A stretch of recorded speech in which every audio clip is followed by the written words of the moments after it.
গল্পের শুরু হয় একটা সুন্দরী মেয়েকে দিয়ে, যে কিনা সুন্দর করে সাজুগুজু করছে। প্রায় 3 ঘন্টা ধরে ছেলে পক্ষ অপেক্ষা করছে মেয়েকে দেখার জন্য, কিন্তু মেয়ের তো কোনো খবরই নেই। এই টির বাচ্চা, তোর আর কয় ঘন্টা লাগবে? 24 ঘন্টা তো হয়েই গেল, এরপর মনে হয় ছেলে পক্ষ চলেই যাবে। তে তাড়াতাড়ি শাড়ির কুচি সামলাতে সামলাতে ঘর থেকে বেরিয়ে আসে। তে একটা হলুদ কালারের পাতলা শাড়ি পরে এসেছে। দেখে লাগছে উপর থেকে নিচে অসম্ভব সুন্দরী। বাহ, কি সুন্দর লাগছে। এখন কোনো অকাম না ঘটালেই হলো। চল তাড়াতাড়ি চল, দেরি হয়ে যাচ্ছে। এই বলেই জিমিন তেকে নিয়ে চলে গেল ছেলে পক্ষের সামনে। ছেলে পক্ষ তো তেকে দেখে পুরো হকচকিয়ে গেছে। রূপেদের কোনো কমই নেই, তার মধ্যে আবার পরেছে শাড়ি, যেটি পরে থেকে লাগছে পুরো অসম্ভব সুন্দরী। তে তাদের সামনে এসে কফি আর পকোড়া দিয়ে চুপচাপ এক পাশে এসে দাঁড়িয়ে থাকলো। ভদ্র মহিলা দেখে বলল যেন সে তাদের পাশে বসে, আর তের বাবার দিকে তাকিয়ে বলল, আমাদের মেয়ে পছন্দ হয়েছে ভাইজান, শুভকাশে দেরি কিছে, তাড়াতাড়ি বিয়েটা ঠিক করে দাও। ভদ্র মহিলার কথা শেষ হওয়ার আগে বিকট শব্দ করে 4-5টা বোমা শব্দে যতটা না জোর ছিল তার থেকে বেশি গন্ধ ছিল, বলতে পারো শুটকি মাছের মতো। সেখানে বসে থাকা ছেলে আর ছেলের মা তের পাদের গন্ধের চোটে হাত থেকে সিঙ্গারা ফেলে দৌড় মারে আর বলতে থাকে, ছি ছি, কি বিকট গন্ধ আর কি বিকট শব্দ, মারি মা মোর তো মাথা ঘুরে গেল। ভদ্র মহিলা তার কথাটা শেষ করার সঙ্গে সঙ্গে তে আরেকটা বোমা ফাটায়, যেটা ছিল অ্যাটম বোমের মতো শব্দ।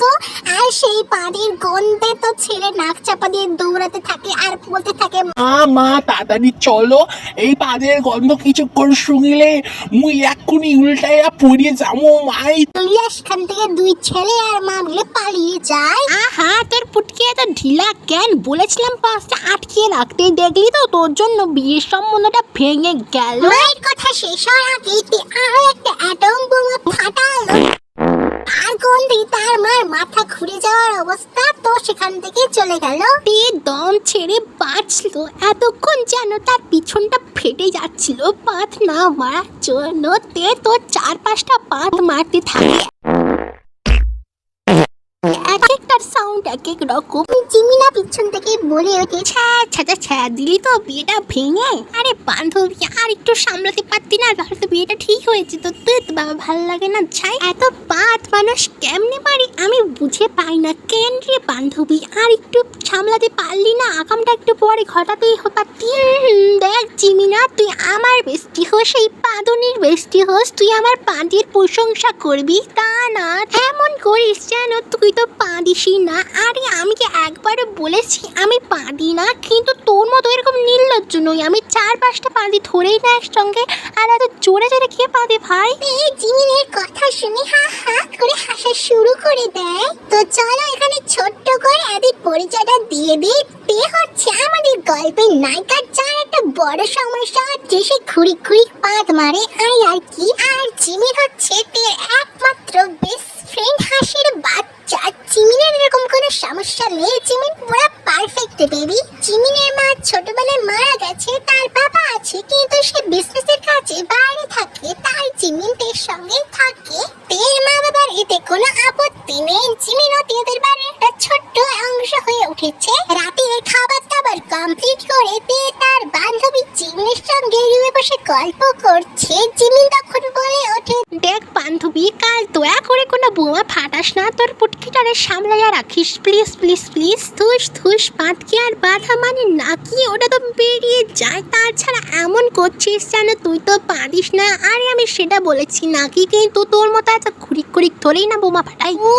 আজ আমি জোরে জোরে পাদি বলে তাই তো তোরা শুনতে পারিস, আর নিজেরা যে কত ফুসফুস করে মারিস তার তো কোনো ঠিকই নেই। কথাটা শেষ করে তে আরেকটা অ্যাটম বোমা ফাটায়। জিমিনা চিল্লিয়ে ওঠে, বাবা একটা কথা বলে শেষ করতে পারিস না, তার আগেই তোর পাত চলে আসে। আরে বান্ধবী রাগ করিস না, আজকে সারা রাত ঠুস ঠাস করে পাদ মারবো যাতে কালকের পাদ না পায়। তুই যদি সারা রাত পাতেই থাকিস, তার মধ্যে আবার এরকম দুর্গন্ধ যুক্ত, তাহলে ঘুমাবে কি করে? ওহো, তাহলে ঘুমাতে হবে না, সারা রাত আমার পাদের আওয়াজ শোন আর আমার প্রশংসা কর, আমি একটু পাদ মারি। এই বলেই তে উড়াধুরা পাদ মারতে থাকে। এদিকে তার মা চিল্লিয়ে ওঠে, তুই কি আস্তে আস্তে কাটতে পারিস না? সারাক্ষণ তো অ্যাটম বোমার মতো ফাটাস ফাটাস করে বোম ফাটাতে থাকিস। সে তার মার কথা শুনে পাশের রুম থেকে বলে ওঠে, মা গো, একটু কষ্ট করে কানের তুলাটা লাগিয়ে রেখো, কেন না আমার পা ছাল্লিক হয়ে গেছে। এই কথা শুনে জিমিন হো হো করে হাসতে থাকে, তার সঙ্গে তের বাবাও হাসতে থাকে। শুধু হাসছিল না, তের মা আর চিল্লে ওঠে, দেখ আমার তোরে জন্ম দেওয়ার ভুল ছিল, পাঁচটা চুস মোর ঘুমটাই হারাম করে দিচ্ছ।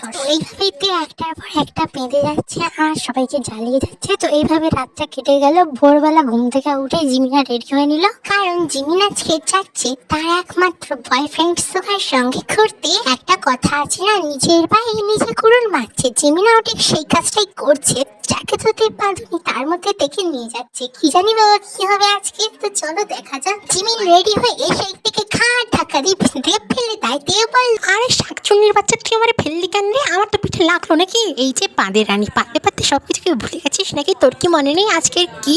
জিমিনার কথা শুনে তের যখন সবকিছু মনে পড়লো, তে এক দৌড় দিল বাথরুমের দিকে, কেননা তাকে রেডি হতে হবে এখন, কেননা সে যাবে ঘুরতে। এরপর জিমিনের সঙ্গে তে চলে গেল একটি রেস্টুরেন্টে বসে আছে, আর সামনে বসে আছে তার একমাত্র বান্ধবীর হবু হাজবেন্ড, আই মিন সুগা। জিমিন তের কানের কাছে এসে পিস পিস করে বলল, দেখ বান্ধবী, তোর কাছে আমি রিকোয়েস্ট করছি, দয়া করে তোর এই বোমটা ফাটাস না। মা যত কষ্ট হয় চিপে রাখিস, কিন্তু ফাটাস না। আবার 5-10 মিনিট হয়ে গেল তে কোনো বোম ছাড়েনি, তাই তো জিমিন অনেকটা বেশি হ্যাপি আছে। আর এদিকে দুশ্চিন্তাও হচ্ছে, তারা সবে মাত্র খাওয়াটা ফিনিশ করেছে।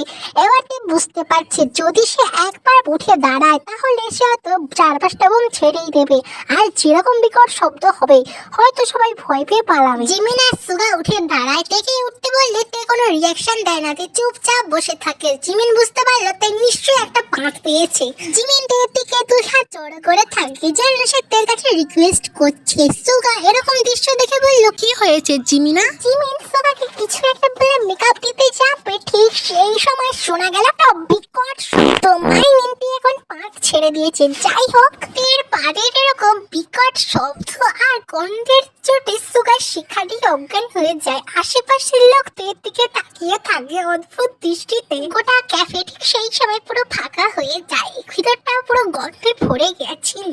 আশপাশের লোক তো তের দিকে হাঁ করে চেয়েছিল, কিন্তু গন্ধের চোটে টিকতে না পেরে সেখান থেকে চলে যায়। সুগার যখন সেন্স ফেলল, তার সামনে দেখে সে হো হো করে হেসে ফেলে। জিমিনও কিছু বুঝতে পারে না, সেও সুগার দিকে তাকিয়ে কেবলির মতো হেসে ফেলে, হি হি হি হি। তাদের দুজনের হাসির মাঝখানে শোনা গেল একটা বিকট শব্দ, আর তার সঙ্গে নাকের মধ্যে আসতে থাকলো একটা বিষাক্ত গন্ধ। সবাই বুঝতে পারলো তো আবার একটা ফাঁদ মেরেছে। দুজনে আবারও হেসে ফেললো। আর আমাদের বেচারি জিমিনা এইসব কিছু দেখে লজ্জায় পড়ে যায়, তাই তের হাত ধরে এক দিল দৌড়াতে। ঘরে ফেরার আগে 2-4টা পান গিফট করে গেল তার বেস্ট হবু হাজবেন্ডকে। সুগার কাছে বিষয়টা বেশ মজার ছিল। ব্যাকের তো বিকট শব্দ, তার মধ্যে আবার এরকম বিকট গন্ধ, তাই তো সুগা বারবার হো হো করে হাসছিল, যেন সে পাঁদের গন্ধ শুনে পাগল হয়ে গেছে। জিমিনা ডেকে নিয়ে দৌড়ায়, তো আইসক্রিম দেখে আইসক্রিমের দিকে দৌড়াচ্ছিল, আর ঠিক সময় গাড়ির সঙ্গে ধাক্কা খেতে গেল, কিন্তু বেঁচে যায়। গাড়ির মালিক বেরিয়ে এসে তের সঙ্গে ঝগড়া করতে থাকে। জিমিনা সবটা দেখে এদিকে আসতে জানতে পারলো আসলে সেটা তার বড় দেবর, মানে হবু দেবর। যাই হোক, এখনো হয়নি আর কি। এই যে ম্যাডাম, আপনি কি চোখে দেখতে পান না? সুন্দরী বলে কি মাথা কিনেছেন নাকি?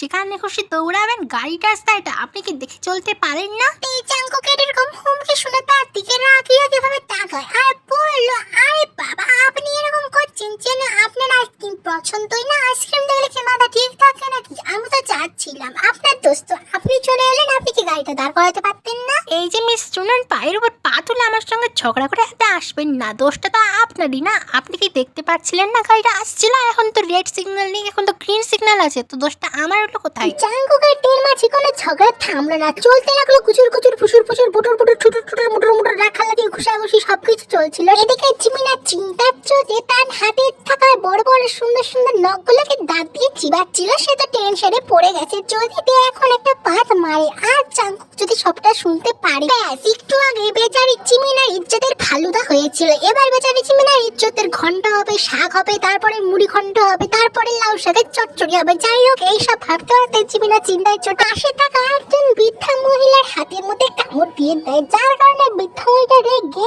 চিমিনার মাথায় একটা টোকা মারে আর বলে, এই দেবে তুমি কি কইরা যাইতেছো, আমার নখগুলো তো 12টা বাজাইছো, আবার এখন আবার আমার হাতের মধ্যে কামড়াই দিছো। বাপরে বাপ, বাচ্চা মেয়ে বলে আমি কিছু বললাম না আর তুমি দেখতেছি এখন আমার আঙ্গুলটাও খায়া নিবে। সরো বলতেছি রাক্ষসী মাইয়া একটা। বৃদ্ধ মহিলা চিমিনের 14 গোষ্ঠী উদ্ধার করতে করতে সেখান থেকে চলে গেল। আর ঠিক সেই সময় জিমিনা শুনতে পারলো একটা বিস্ফোরণ, আর তারপরে সে ঘুরে দেখতে পারলো তে পান মারতেছে, এক একটা শব্দ এক এক রকম। এর পাদের তীরের সঙ্গে ঝগড়ার তেজের কোনো বিল নেই। জাঙ্কুক তো এবার হেরে যায় তের পাদের আওয়াজ শুনি, আর সেখান থেকে দিল এক দৌড়। জাঙ্কুক যাওয়ার আগে রাগী কণ্ঠে তের দিকে তাকিয়ে বলে গেছিল, যার ভাগ্যে জুট হয়ে তার হারমাস চালিয়ে খাবে। তোমার মতো মেয়ে তো কেউ ভালো ছেলে ডিজার্ভই করে না। লজ্জা শরমের কোনো বালাই নেই, মুখে তো করতে পারলে না, তাই পাছা দিয়েই বার করিলে আর আমার মুখটা নষ্ট করে দিলে একদম। তোমার পাড়ের গন্ধে আমার জীবনটাই শেষ হয়ে গেল। তুমি যারকে বিয়ে করবে তার তো পাড়ের গন্ধ শুনতে শুনতে জীবনটা ধোচ্ছাই হয়ে যাবে রে ভাই। কিভাবে যে এত জোরে পাত মারিলেন? জাঙ্কুকের কথা শুনে জাঙ্কুকের মুখের দিকে পাছাটা তাক করিয়া আর তার জোরে বুমবাস্টিং মেরে বলল, এইভাবে মারিলাম আরেকটা শুনবেন নাকি? জাঙ্কুক তো তার পাগলামোটাকে সেখান থেকে দৌড়ে পালিয়ে যায়, কেননা এরকম পাগলের মেয়ের সঙ্গে কথা বলা বেকার। এরপর কেটে গেছিল 7 দিন। তের বাড়িতে আজকে এসেছে একটি সম্বন্ধ, থেকে দেখতে এসেছে ছেলের বাবা আর মা। ছেলে ব্যস্ত, তাই তো সে দেখা করতে আসেনি। তের বাবার সব থেকে ভালো বন্ধু হচ্ছে জাঙ্কুকের বাবা আরএম, কিন্তু জাঙ্কুকের বাবা যে আরএম সেটাতে জানতো না, এমনকি কেউই জানতো না। নিজের বন্ধুকে সমস্যায় ফেলতে চান না তের বাবা, তাই তো বলে দিয়েছিল আসলে আমার মেয়ের এই প্রবলেম, মানে তোমরা বুঝতেই পারছো পাদের প্রবলেম আর কি। আরএম বলল, আরে এটা তো কোনো ব্যাপারই না, এরকম হয়, এটা স্বাভাবিক। আমি না হয় আমার বৌমাকে ডাক্তারের কাছে পাঠিয়ে দেবো, সব ঠিক হয়ে যাবে। এরকম গ্যাস্ট্রিকের প্রবলেমের কারণে হয়। এই বলে আরএম তাদের মেয়েকে দেখলো, দেখে দেখতে মাশাআল্লাহ পুরো সুন্দরী, আর কি বলবো, এক কথায় পুরো আগুন সুন্দরী, পরি সুন্দরী, একেবারে পরীর মতো লাগে তাকে দেখতে। জাঙ্কুক তো আজকে খুশিতে গদগদ হয়ে আছি, কেননা এতদিনের প্রজেক্টটা আজকে সফল হয়ে গেছে। জাঙ্কুক তাই অনেক বেশি হ্যাপি। তার বাবা আরএম এসে তাকে বলতে থাকলো, রে বাবা কি হয়েছে আজকে এত খুশিতে তুই গদগদ হয়ে আছিস, কি ব্যাপার? জাঙ্কুক জানালো আসলে তার প্রজেক্টটা কনফার্ম হয়ে গেছে। আরএম বলল, আমার কিন্তু মেয়েটাকে আজকের অনেক বেশি পছন্দ হয়েছে। জাঙ্কুক বলল, তোমার ব্যাপার? তা বললো তাহলে বিয়ে ঠিক করে দিই। জাঙ্কুক বলল, তোমার ব্যাপার? আরএম এবার আসল কথা এলো, বলল মেয়ের কিন্তু একটা সমস্যা আছে। জাঙ্কুক কথাটা শুনে বলল, সেটাও তোমার ব্যাপার, আমি কিছু জানতে চাই না, তোমার যদি এত ইচ্ছা হয় তাহলে বিয়ে ঠিক করে দাও বলে সেখান থেকে চলে যায়। আরএম তো খুশিতে ফোন করে নিজের বন্ধুকে জানিয়ে দিল বিয়ে কনফার্ম, জাঙ্কুক রাজি আছে। এরপর কেটে গেল 2-3 সপ্তাহ। জাঙ্কুক আর টির বিয়ে ঠিক হয়ে গেল, আর তারপরে তাদের বিয়েটা হয়ে যায়। আজকে জাঙ্কুক আর টির সেই পছন্দের দিনটি, আমরা বুঝতেই পারছো আজকে হচ্ছে জাঙ্কুক আর টির ফুল সজ্জা। জাঙ্কুক রুমের ভিতর প্রবেশ করে নিজের বউয়ের কাছে গেল না, সোজা চলে গেছিল ফ্রেশ হওয়ার জন্য। তে চুপচাপ ওয়েট করছিল। জাঙ্কুক এসে তের মুখ থেকে ঘোমটাটা খুলে দেখে দেখে ভূত দেখার মতো চিল্লিয়ে ওঠে, তার সঙ্গে তেও চিল্লিয়ে ওঠে, কেননা এখানে তারা দুজনকে কখনো আশা করেনি, তারা কখনোই একে অপরের ব্যস্ত দেখেনি। জাঙ্কুক কেটে ছবি দেওয়া হয়েছিল, কিন্তু জাঙ্কুক সেটা একবারও দেখেনি, এমনকি তেও দেখেনি। এদের দুজনের চিল্লানির চোটে আরএম ঘরে এসে বলল, আবার কি হয়েছে রে, তোরা দুটা মিলে চিল্লাচ্ছস কেন? জাঙ্কুক থেকে খাটে রেখে দিয়ে নিচে নেমে এসে তার বাবার দিকে তাকিয়ে রাগী কণ্ঠে বলল, তোমার কি কাজ নেই? তুমি কার সঙ্গে আমাকে বিয়ে দিয়েছো? এই পাঁদুনিটার সঙ্গে আমাকে বিয়ে দিলে? হ্যাঁ, এ তো সারাক্ষণ পারতে থাকে, আরে জাঙ্কুকের দিকে তাকিয়ে বলল, তোকে তো আমি বলেইছিলাম মেয়ের একটা প্রবলেম আছে। মেয়েকে ছবিও দেখেছে, তুই যদি না দেখিস না শুনিস সেটাকে আমার দোষ। জাঙ্কুক তো নিজের কপালে নিজেই চাপড়ালো আর বলতে থাকলো, তাই বলে তুমি একবার বলার চেষ্টা করবে না? আরিম জাঙ্কুককে ধাক্কা মেরে রুমে ঢুকিয়ে দিল আর বলল, দোষটা তো তোরই না আমার না, বিয়ে দিয়ে দিয়েছি যা, এবারে বৌমার সঙ্গে এনজয় কর, আমাকে জ্বালাস না তো, আমাকে ঘুমাতে দি, আমার ভাল লাগছে না। জাঙ্কুক যখন রুম থেকে চলে গেছিল তখন তে ওয়াশরুমে চলে যায় আর ফ্রেশ হয়ে নেয় আর মনে মনে বলতে থাকে, ফ্রেশ হয়েছে বলছিলিস না আমার কানে যার সঙ্গে বিয়ে করবো তার হার মাস চলে যাবে, এখন তোর হার মাস চলবে, যা পেতে পেতে তোকে আমি শেষ করে ফেলবো। সারা রাত এত পাড়া পাঁচ বজে তুই ঘুমাতে পারবি না, দেখিয়ে দেবো দেখি জিনিস, আমি যে কত বড় ধানি লঙ্কা তোকে আজকে রাতে দেখিয়ে দেবো। জাঙ্কুক রুমে এসে তের দিকে তাকালো, দেখতে পারলো মেয়েটা ঘুমিয়ে পড়েছে বা হয়তো শুয়ে ঘুমানোর চেষ্টা করছে। তে ড্রেসটা একদম উলট পালট হয়ে আছে, হাঁটু অব্দি উঠে চলে এসেছে, কেননা তে ঘুমানোর সময় কোনো কিছুর হুঁশ খবর রাখে না। যত ওই জাঙ্কুকের দেখে পছন্দ না হয়ে থাকুক না কেন, জাঙ্কুক তো একটা প্রাপ্তবয়স্ক ছেলে, দেখে দেখে তার মনে নিষিদ্ধ বাসনা জেগে উঠলো।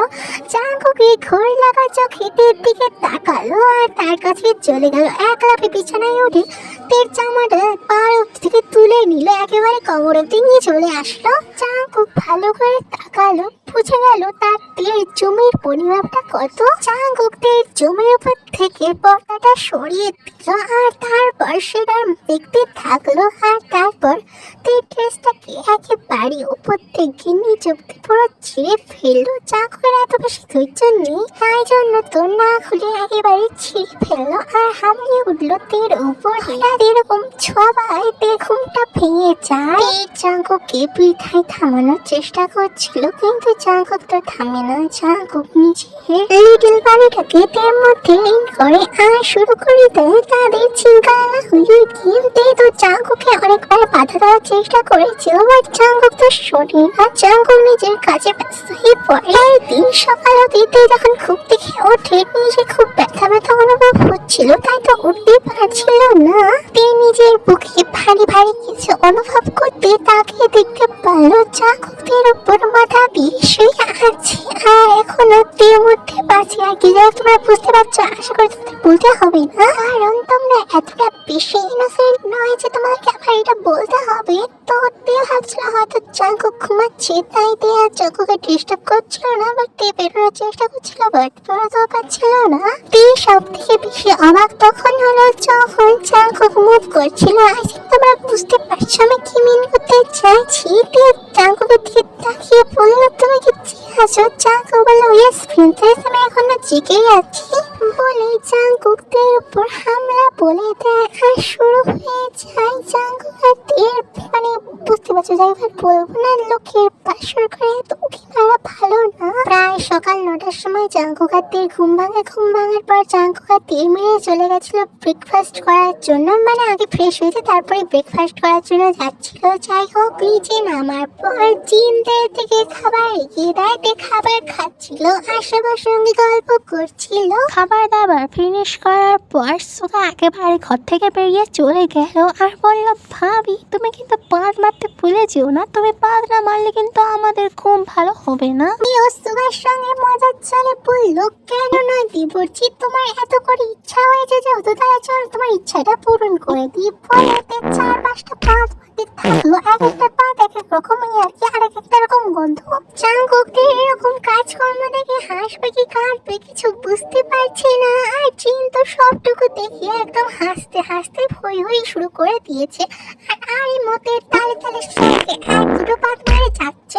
আসলে আরিমের এরকম মজা অভ্যাস আছে কিন্তু তের মতো এত বেশি না। তো যাই হোক এইভাবে জাঙ্কুক আর তে একে অপরের সঙ্গে অনেক বেশি হ্যাপি ছিল আর মাঝে মাঝে এরকম 4-5টা পাত মারতো আর জাঙ্কুক এরপরে হাসি খুশি থাকতো আর তারা অনেক মজাও করতো। লাগতো। তো ধীরে ধীরে জাঙ্কুক থেকে পছন্দ করে ফেলে আর দেখে একদিনকার ভালোবাসে প্রপোজ করে। আর তার তো বিয়ে হয়ে গেছিল, তবুও থেকে প্রপোজ করছিল কারণ থেকে তো ভালোবাসতো না। এখন সে মন থেকে অনেক বেশি ভালোবাসে। আর তেও এখন মাঝে মাঝে যে পাত মারতো সেটা অনেক বেশি কম হয়ে গেছে। এখন সে মারে না অত জোরে আর অত বাজে গন্ধ উঠে, কেননা তের যে প্রবলেমটা ছিল ওটা এখন ঠিক হয়ে গেছে। আর কয়েকদিন পরেই ছোট ছেলে সুগার সঙ্গে জিমুনের বিয়ে হবে, কেননা তাদের বিয়েটারও ঠিক হয়েছিল আর তারা এখন বিয়ে করেও ফেলবে, কেননা তার বড় ভাইয়ের বিয়ে তো হয়েই গেছে।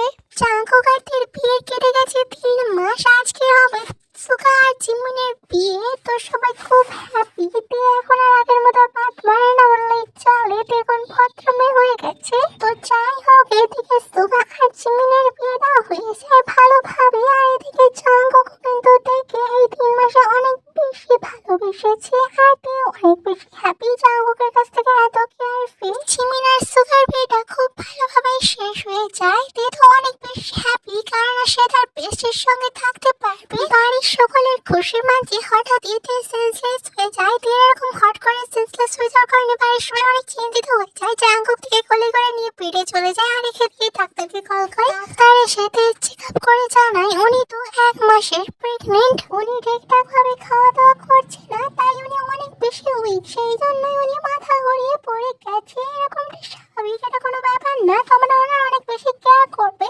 জাঙ্কুক তো এটা শুনে অনেক বেশি খুশি হয়ে যায় আর থেকে নিয়ে লাফাতে শুরু করে দেয়।